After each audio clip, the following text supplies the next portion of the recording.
Salam Pancasila. Bertemu lagi sahabat Pancasila pada podcast Sampan Salam Pancasila. Dan kali ini kita telah kehadiran satu narasumber yaitu Ibu Yayah Hisbiah. Terima kasih Ibu Yayah telah hadir dalam podcast Sampan kami, podcast BPIP, dan juga kami perkenalkan bahwa beliau adalah Direktur Eksekutif Pusat Studi Budaya dan Perubahan Sosial Universitas Muhammadiyah Surakarta. Nah, beliau juga banyak aktif sekali selain di akademisi, juga dalam dunia pendidikan dan sosial begitu ya Bu ya.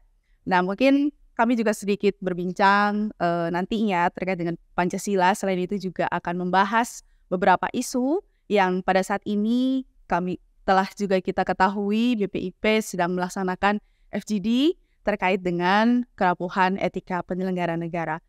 FGD ini juga merekomendasikan nantinya kepada penyelenggara negara di masa yang akan datang. Mungkin sebagai pembuka ya Ibu, terkait dengan juga profil dengan Ibu Yayah Hisbiah. Nah, mungkin Ibu terkait dengan tanggapan Ibu mengenai kerapuhan etika para penyelenggara negara.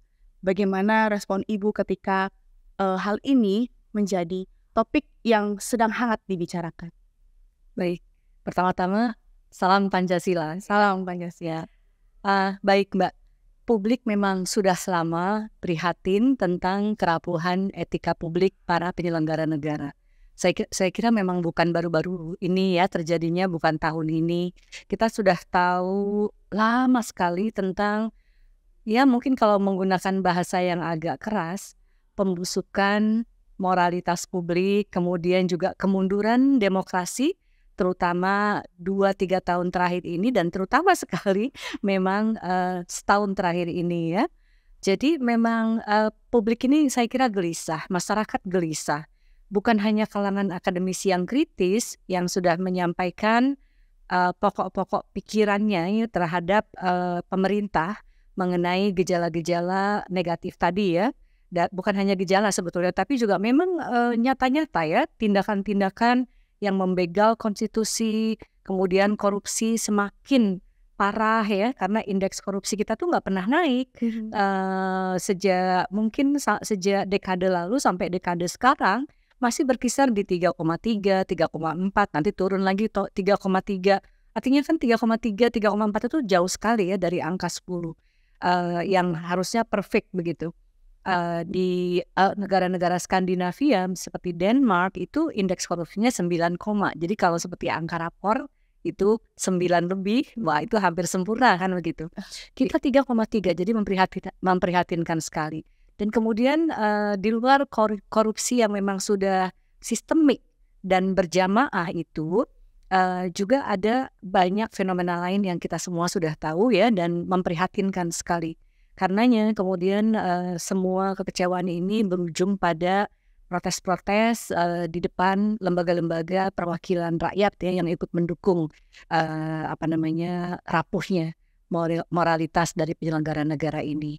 Nah kemudian ketika BPIP mengirim undangan untuk mengikuti focus group discussion bertema mengulas kerapuhan penyelenggara negara, itu saya luar biasa terpana dalam pengertian positif ya, karena kita sudah lama menantikan itu dan kita kira nggak akan terjadi. Kita kira BPIP nggak berani, ternyata berani dan kemudian mengundang tokoh-tokoh yang selama ini oposisi ya dengan pemerintahan gitu, karena memang tokoh-tokoh ini nggak sembarangan ya, punya basis data dalam menganalisis, menyaksikan bagaimana asimetri, ketimpangan ekonomi, sosial, pendidikan terjadi di akar rumput, dikontraskan dengan kemewahan dari hasil gratifikasi, korupsi ya, dari para pejabat negara dan jajarannya, bahkan juga sampai ke keluarga-keluarganya dan mungkin lingkaran-lingkaran terdekatnya. Jadi luar biasa ini saya menaruh apresiasi yang mendalam terhadap upaya BPIP, khususnya saya dengar tadi oleh Profesor Amin Abdullah ya, yang menginisiasi FGD dengan topik yang panas ini, panas dan timely, sangat tepat waktunya. untuk mengupdate juga, merimain juga kita untuk ke depannya agar lebih memperhatikan kembali apa yang menjadi tindak tanduk kita ke depan. Mungkin itu juga sahabat Pancasila yang akan kita bahas di sini, tidak hanya mengenai bagaimana kerapuhan etika para penyelenggara negara, tapi juga kita melihat gejala sosial Ibu yang ada. Pastinya Ibu sebagai pemerhati sosial begitu ya, banyak juga melihat bagaimana gejala-gejala sosial dan khususnya yang juga terkait dengan dunia pendidikan. Karena juga beberapa waktu ini telah juga ada beberapa berita viral seperti adanya perundungan atau bullying yang terjadi tidak hanya dari bangku sekolah dasar maupun sampai menengah, tetapi juga sampai perguruan tinggi.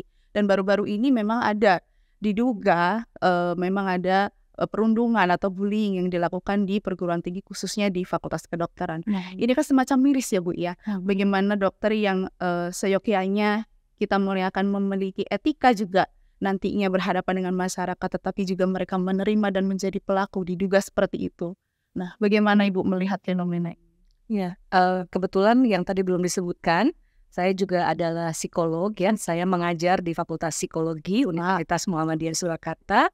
Jadi fenomena seperti kekerasan di berbagai lini, di berbagai sektor, di berbagai tingkatan jenjang pendidikan itu menjadi perhatian saya juga.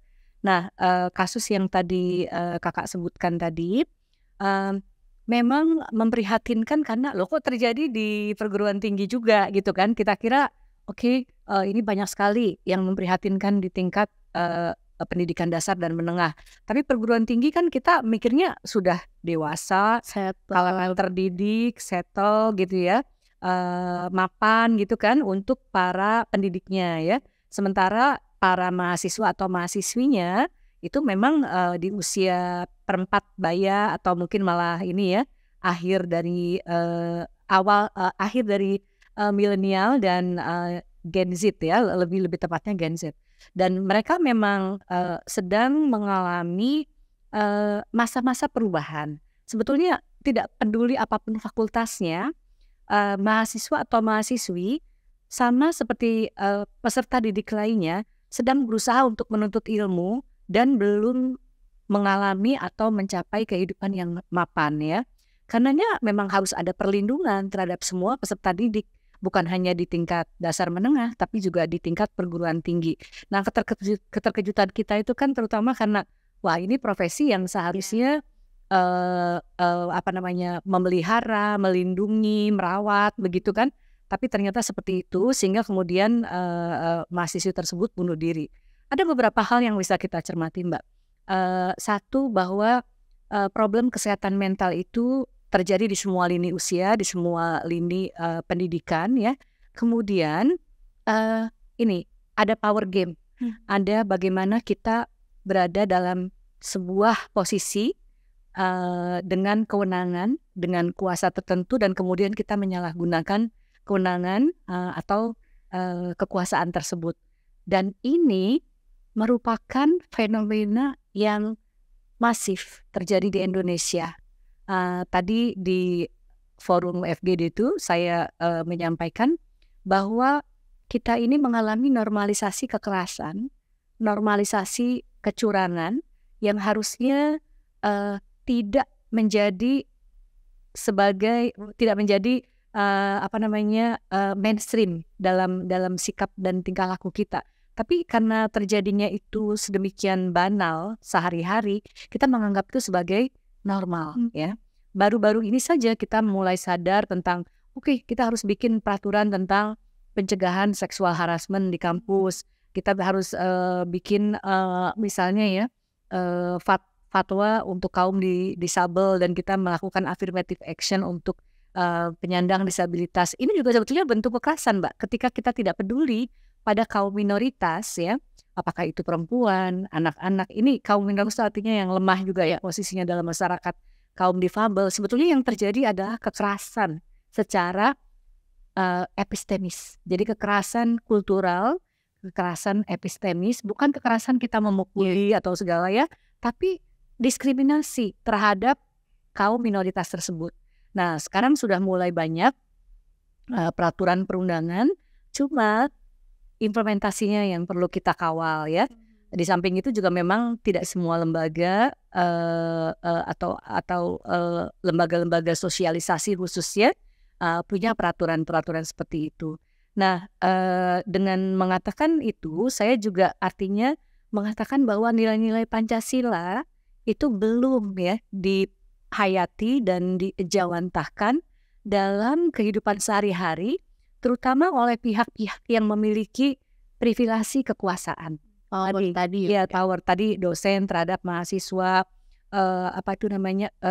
pengurus pesantren atau pendidik di pesantren, ustadz ya, terhadap para santri, dan jangan lupa para penyelenggara negara, pejabat negara yang harusnya memandang perannya sebagai amanat ya dari rakyat, tapi kemudian melakukan abuse atau abuse itu penyalahgunaan terhadap amanat itu. Jadi alih-alih merasa bahwa jabatan itu adalah sebagai beban dalam tanda petik yang harus dijaga secara moral untuk memenuhi kepercayaan dari rakyat, jabatan itu dipandang sebagai ini adalah privilege, dan dengan jabatan ini saya bisa melakukan hal-hal yang membuat saya lebih happy, lebih sejahtera, tapi dengan cara mengambil hak-hak orang lain. Hal yang sama terjadi pada kasus pembulian, kasus pelecehan seksual, mengambil hak security dari korbannya. Nah, dalam hal penyelenggara negara, mereka mengambil hak-hak dari rakyat yang memberinya kepercayaan. Dan ini adalah saya kira termasuk pelanggaran dan dosa yang sangat besar ya. Tapi sayangnya di negara yang kita cintai ini menjadi sebuah norms, sehingga makanya kita sering mendengar istilah aji mumpung gitu ya, dan seterusnya. Saya berharap dengan adanya FGD pada hari ini itu merupakan breakthrough ya, sehingga di dalam internal BPIP sendiri itu terjadi perombakan-perombakan dan transformasi administrasi, kelembagaan, birokrasi yang zero corruption, zero penyalahgunaan wewenang. Karena Anda semua ditunggu ya, Anda semua ditunggu dalam kiprah Anda untuk memenuhi aspirasi harapan rakyat yang memilih Anda dan membiayai Anda semua. Oke. Sangat menyentuh sekali ya begitu, tapi di sini Bu ada yang perlu kami garis bawahi terkait juga tadi mengenai disebutkan di situ penyelenggara negara dan sebagainya. Berarti kan memang kita tuh perlu tokoh, sosok begitu ya Bu, keteladanan. Dan mungkin juga memang tadi disebutkan ada kekurangan atau kekosongan pada saat Pancasila juga tidak hadir begitu.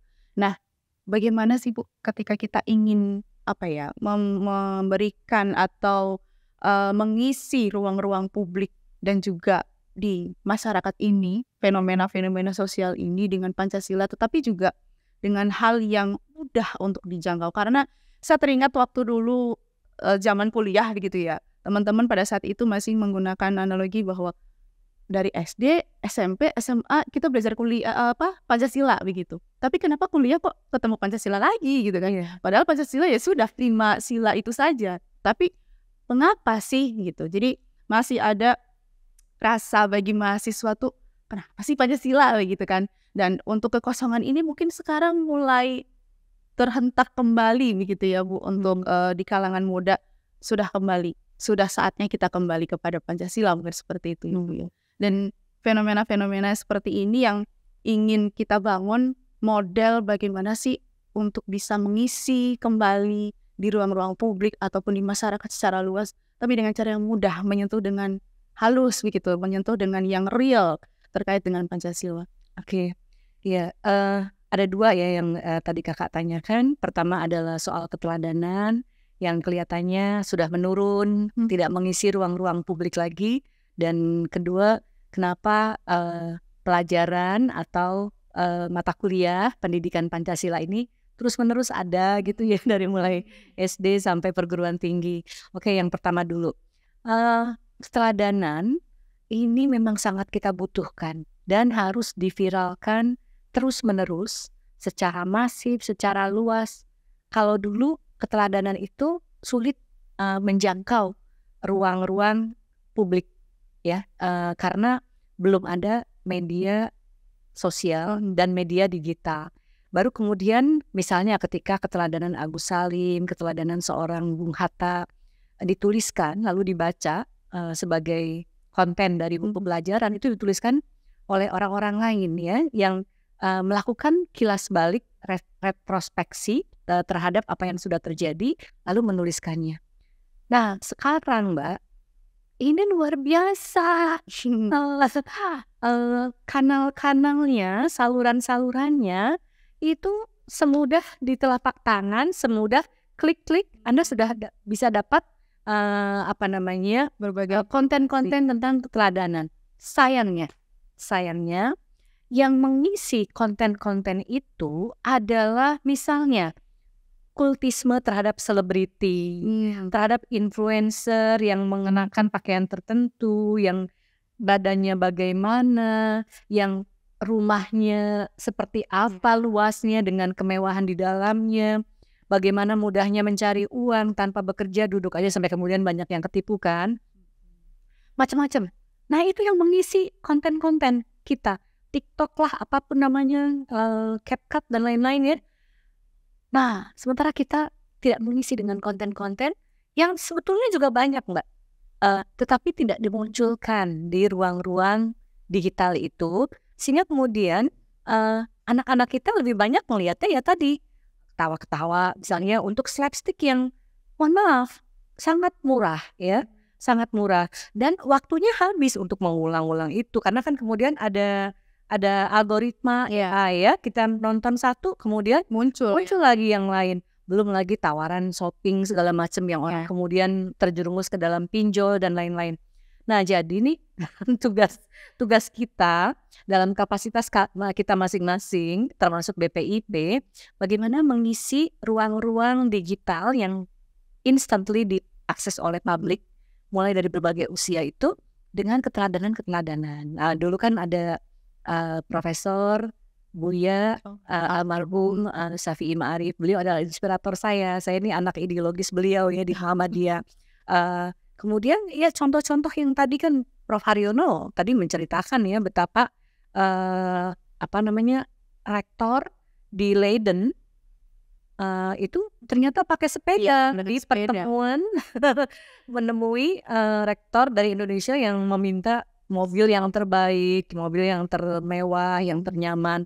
Sementara rektor tuan tamunya tuan rumahnya gitu ya, menggunakan sepeda. Di Melbourne juga begitu, rektor ketika saya kuliah di sana itu naik tram Mbak, dan nggak perlu dibawakan barang-barangnya gitu ya. Nah keteladanan seperti itu tolonglah diisi ya di konten-konten media sosial kita. Dan sekali lagi banyak banget pergi ke desa.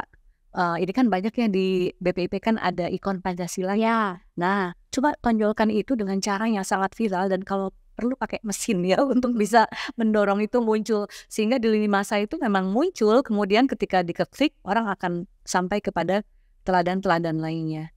Nah itu satu hal aja ya, karena kita menggunakan platform media digital. Tapi hal-hal lain seperti kurikulum pendidikan, pendidik yang memang memberikan keteladanan untuk misalnya tidak mengambil jalan pintas dan seterusnya ya, itu sangat diperlukan. Dan karenanya kemudian perlu kerjasama lintas sektoral, lintas departemental, jangan sampai hanya komparmentalis ya. Dan ini yang juga penting, tidak hanya digarap oleh sesama lembaga pemerintah, tapi juga bersama dengan masyarakat sipil, organisasi berbasis agama atau faith-based organization, atau apapun, organisasi LSM perempuan, organisasi pro difabel dan seterusnya.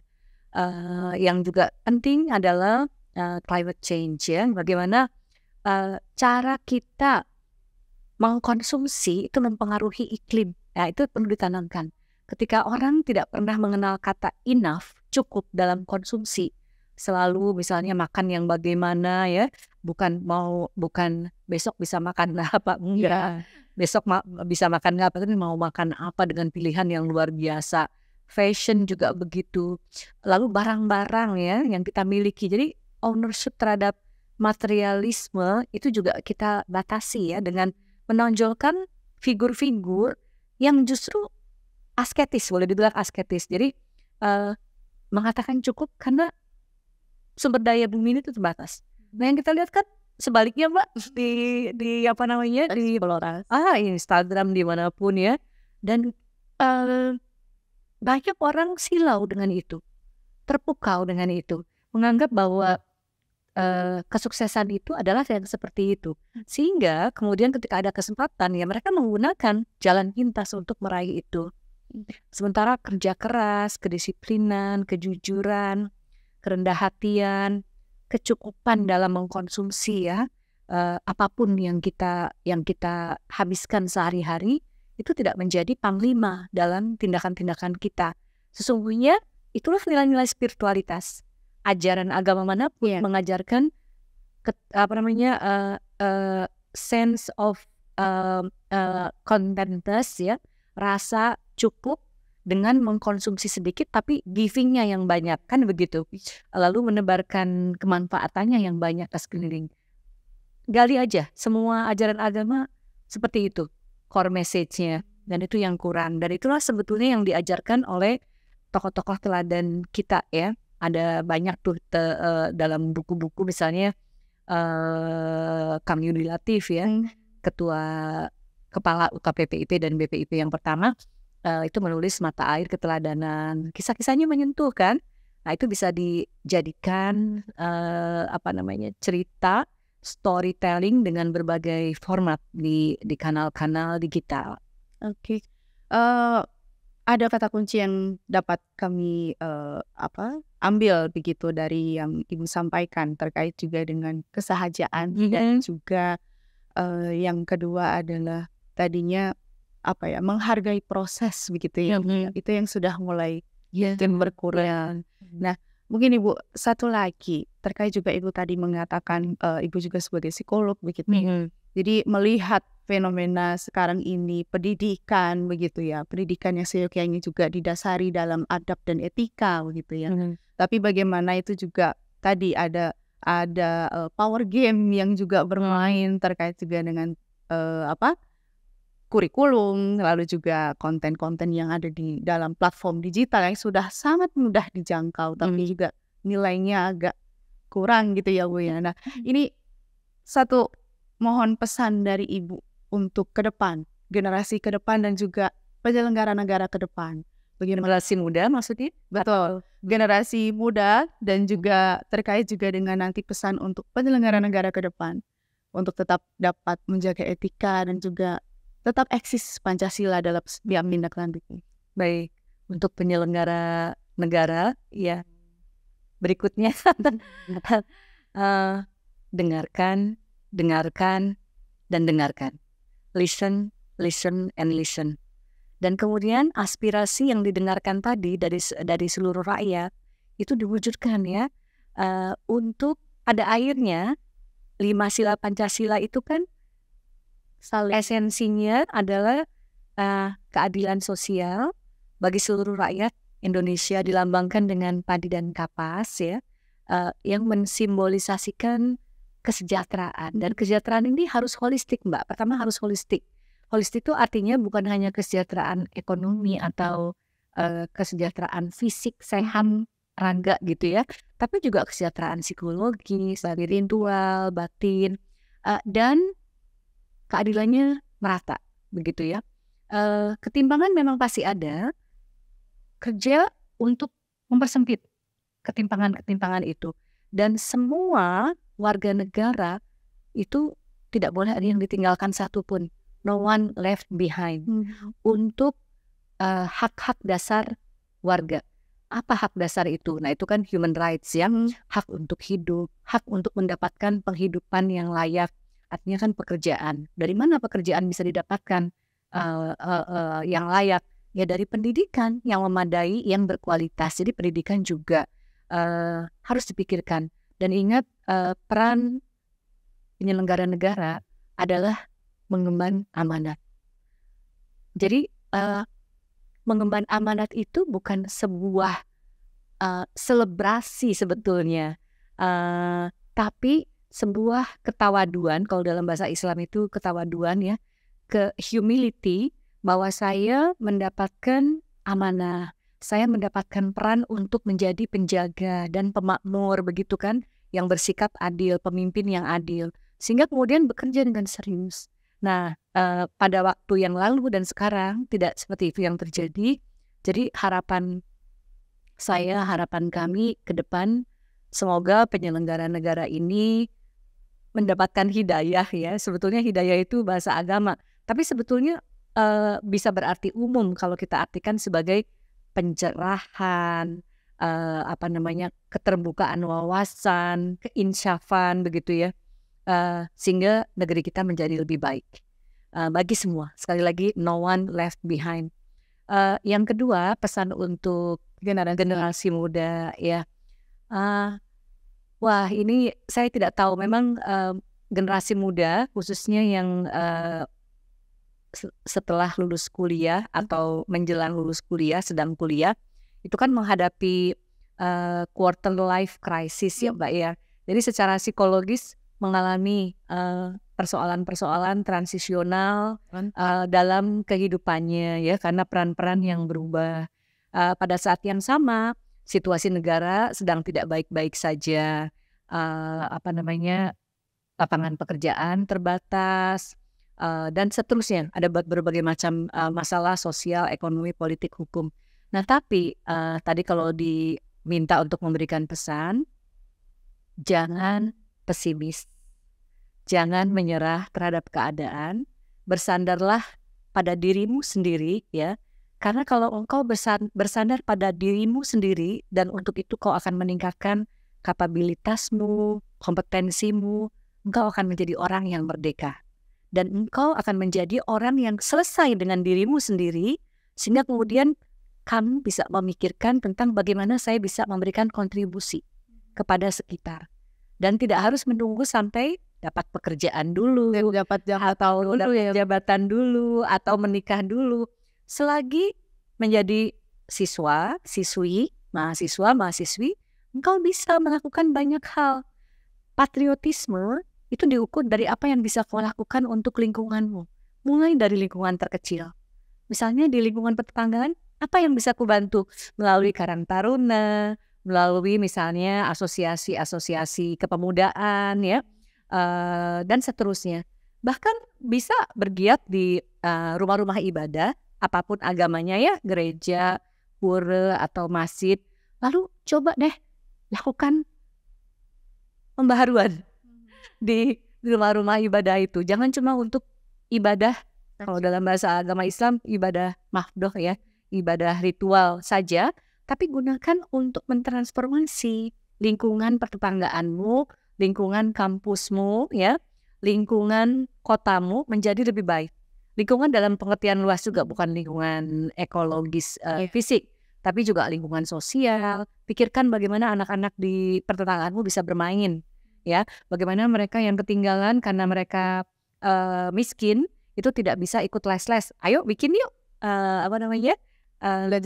belajar bersama dimanapun ya, di ruang-ruang terbuka, bicara dengan Pak RT, Pak RW, itu lingkungan paling kecilnya ya Mbak ya.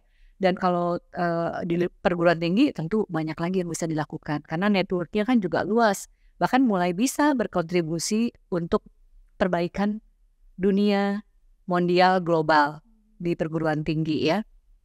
Bahkan sekarang juga mulai dari SMA, karena ada banyak exchange kan, exchange programs, pergi ke negara lain, belajar dari budaya, peradaban yang lain, dan kemudian menjadi tercerahkan. Dan dengan begitu ketika kita nggak picik hanya bergaul dengan sesama kita sendiri, maka kita bisa melakukan perbandingan.